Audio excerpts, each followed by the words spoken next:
All right, if you thought 15th century Chinese politics was cool, let's talk economics. Ooh, now we're really getting to some cool stuff. Economics. That was a little sarcasm right there. We're going to talk economics and weather, which is interesting. That two things I know very little about. All right, so Europe. So here's our starting point right now. So let's talk about Europe for just a second here. Here's Europe over here at the end of this trade route, the Silk Road, right? So stuff can come kind of by water from China. And remember, this is where the money is. I'm going to put a big old cash sign right there. They're rich. They are rich. Compared to Europe, super rich. Europe is like, not very rich. And then China's super rich. All right.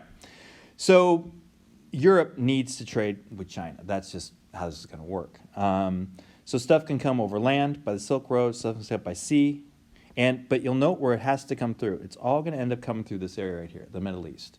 And this is the Ottoman Empire. All right, so far so good.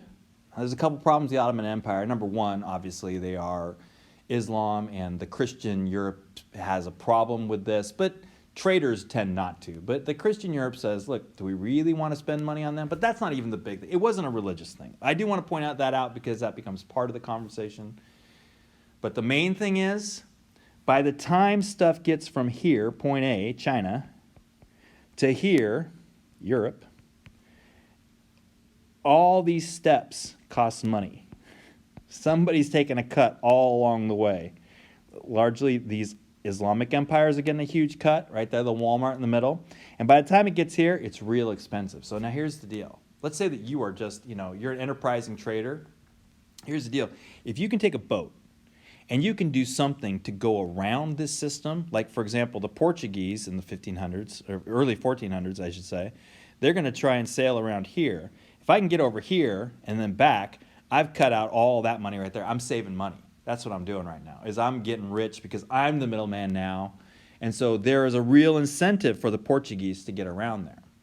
Other people in Europe are saying, man, that's tricky. But if the world, so here's the world. Well, this is going to get a little messy here. Let me see if I have a better. Hold on, sorry. Okay, here's your story time. Are you ready for this? Everybody knew in the 1500s the Earth was round. Anything you heard in elementary school that Columbus proved that the world was not flat is a bunch of crap. That's not what happened. Here's what Columbus did. Columbus made a huge mistake, which turned out to work out to his advantage. So everybody thought, since ancient Greece, and especially since the Renaissance brought back ancient Greece and the mathematics of it, people knew the size of the Earth, and they believed it to be about the same size as the Earth is right now. Which means that if you take a map out, or a globe, go look at a globe, and then, do they make globes anymore? Whatever. If you look at a globe, and you start from, let's say, England, and you go to China, and there is no North and South America, that is a long flipping way, just a huge blank ocean on that side. And to get a boat that you could load up enough food and fresh water to get from England or Spain all the way over to China, it just wasn't possible. You'd sink the boat because you'd put so much stuff on it, and it just wouldn't work. Not to mention all the other problems that would go with that, like sea monsters. Okay, so that's not going to work. So how are we going to, you can't get to China. So what Columbus did is Columbus came into Spain and he said, hey, I've been doing some math because I'm super good at math. He wasn't. But you know what? All these calculations say the Earth is this size. I don't think they're right. I think the Earth's smaller.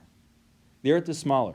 And so given that we know how far it is from Spain to basically China, that means that essentially the distance from Spain to China, if we go the Pacific route, it's pretty short. It's actually not that bad at all. In fact, he thought it was about the distance from Spain to China ended up being about the same distance as Spain to the Americas. And so when he got to the Americas, he really did think he was in China because, according to his calculation, the Earth wasn't as big. I don't know, I guess the Spanish monarch said, don't show me your work on your math problem. I'm just going to give you a little money. Head on out. He does this. He finds the Americas. Only later finds out it's not China. It's a bit of a mess. But that's the whole drive here. The whole drive is to try to get around these middlemen. Try to sort of, if you can get a boat there, get the stuff yourself and come back, you get all that extra money. That's a good reason to go. So they wanted to cut out the middleman. So that takes us to what I'm going to call Sailing 101. Now, don't confuse this with Kennedy sailing. This is sort of how this works. In the Atlantic here, there are what we call predictable currents. So the North Atlantic is going to be doing this thing.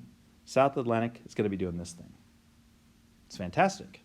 So in other words, what they're going to find out is if I want to get to the Americas from Spain, I sail down like this, and then I take the wind, carries me over here to the Americas. And when I come back this way. That's how I do that.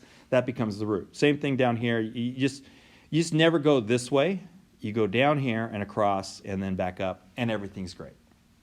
And that becomes the thing. Once they figure that out, sailing to America, it's not easy by any stretch of the imagination, but you can make it less hard on yourself. That's fantastic. Okay, predictable currents. The Indian Ocean, messier.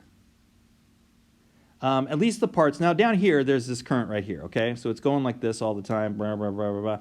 Nobody cares about this. Nobody's heading to Australia. Nobody cares about that. Well, they get around this, and now they want to get up here to India, and they want to get around here, and this has nothing to do with it. Okay, so there isn't, in this part of the Indian Ocean, I'm trying not to make this too messy, but in this part of the Indian Ocean, there aren't those currents. So it's a little bit harder to figure this out. What the Indian Ocean has is it has a monsoon system. A monsoon system is changing directions of winds based on the season. So in the summertime, the wind's blowing this way. In the wintertime, the wind's blowing this way. So this is going all the time. So any time of the year, I can just do this kind of thing. This doesn't work out that way. Indian Ocean is all about the winds. So the Portuguese come in, and the Portuguese, again, it takes them a little bit to figure this out, but they finally figured it out. Now, the Islamic people, the Arabs, already knew all about this stuff out here. They knew how to work the winds. The Portuguese had to sort of learn this. But the Portuguese came up and they figured this out, and they said, okay, in the springtime, we come in, take the winds, we get here, hang out for a few months, and then the winds will take us back, and then we'll go back. And then over here in the Atlantic, what they would do is they would, I can't remember how this works, they would do something like this. I think that's the route they would end up eventually taking, because remember, if it's going like this will just kind of whip you around like that, as opposed to following the coast. That's crazy. This will whip you around. So the Portuguese end up getting over here to Brazil, grab that, head on over here, and then they make sure they get here in the spring, they get up here, and then they head out back towards fall time, and then get on back, and I think they do this, something like that. But that's sort of how this works out. So once the Europeans figure out these sort of currents and they figure out these winds, what used to be like a really difficult journey, these are not as bad anymore. And you can start to get these regular sort of trade routes. And again, the whole point being trying to avoid those middlemen. Now, one of the things that ends up doing, let me go back a second here. What that ends up doing, as the Portuguese start doing this, and as the Spanish go this way, and eventually hit the Americas and find a way across and then come over here this way, the Europeans start doing business over here, starts to cut out the middleman here, which creates a whole lot of problems for them. Their economies collapse, the empires collapse. A whole lot of problems happen in this area as a result of that. But for now, we're just going to ignore that. But that's a really important thing, is the Islamic empires are just trucking along with all this sort of money coming in, and then all of a sudden it just goes away. All right. Sorry, I'm trying not to get on a tangent. So here we have the world in 1500, and you see all these little sort of chunks of things. There was a lot going on. I don't want you to believe that it was only Europe, and I don't want you to believe it was only Europe and the Chinese. There was a lot going on all over the place, a lot of little kingdoms and empires, some that we'll never even know about just because they don't have written records, and so you just don't really get a lot of good information on that. Another map from this era. This is Europe in 1550. So I just want you to notice, again, this isn't an old-timey map here, But the maps would have started to look a little bit closer to this than they would that Jerusalem map at the beginning. As even today, a lot of the maps of the world, the center, sort of the front and center, or top center, I guess you could say, is Europe, with the Americas over here and Asia over here, and then this is sort of the center of the world. That has become sort of a way of communicating some things there. But you can see, again, by 1550, Brazil, this is Portuguese right here, this is Spanish, and they're going to sort of expand through those areas. If we come over here to the Philippines, that's Spanish now because they've worked their way across, and now they've figured out how to sail across the Pacific Ocean over here to the Philippines. The Portuguese have some areas in here. It's a little bit different, little ports as opposed to whole areas like the Philippines or something like that. And that's sort of the expansion that we see. Now, this is where I'd have you guys have a conversation about Christopher Columbus. We're not together, so it's a hard thing to do. But do look at that. Look at what the language that Christopher Columbus uses in his diary in terms of that. And you can ask, why did they come? What did they do when they got here? How did they envision the people that they met here? And why is that significant for what comes afterwards? Honestly, there's the two big reasons that they came were God and gold. You know, they wanted the money, and there was a little bit of spreading the gospel. This one tended to dominate over time. This one never was missing from it, for sure. One more map. I know I'm kind of breezing through this last part here. So one more question that's interesting to ask and answer is, when I say Europe went out there and sort of did this, it wasn't Europe that went out and did this. The four main countries that did this, there were four main countries that did this. One is Portugal. One is Spain. One is the Netherlands. And one is England. Now, France is going to be a late player, but really late. So we're just going to kind of leave them off for now. Why those four countries? Why not Italy? Why not Sweden? I wasn't Sweden at the time, but yeah. And maybe even why not France? Why those four countries? They're going to be the ones that spread trade, colonies all over the world first. France, again, is going to come along a little bit later. And it's not going to be till the 1800s that you're going to see Germany and Italy get on the train. So that's way past our time. So how come they're the ones to do it? The easy answer is because they're on the edge. Does that make sense? They're on the edge of Europe. There's not a lot of other places they can go. Italy still is trading with over here, and they're trading with here, and they're getting all the things here. England, they're at the very end of the line. Spain, they're at the end of the trade line. Portugal, end of the trade line. Even the Netherlands is really at the end of the trade line.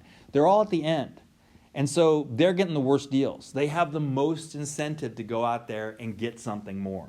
And so those are going to be the sort of the main players in this whole thing. And it's one of the reasons why Western Europe is going to end up becoming more dominant than Eastern Europe is by a long shot in this era that we're talking about. And even today, it's more dominant politically, militarily, economically, culturally, all that kind of stuff.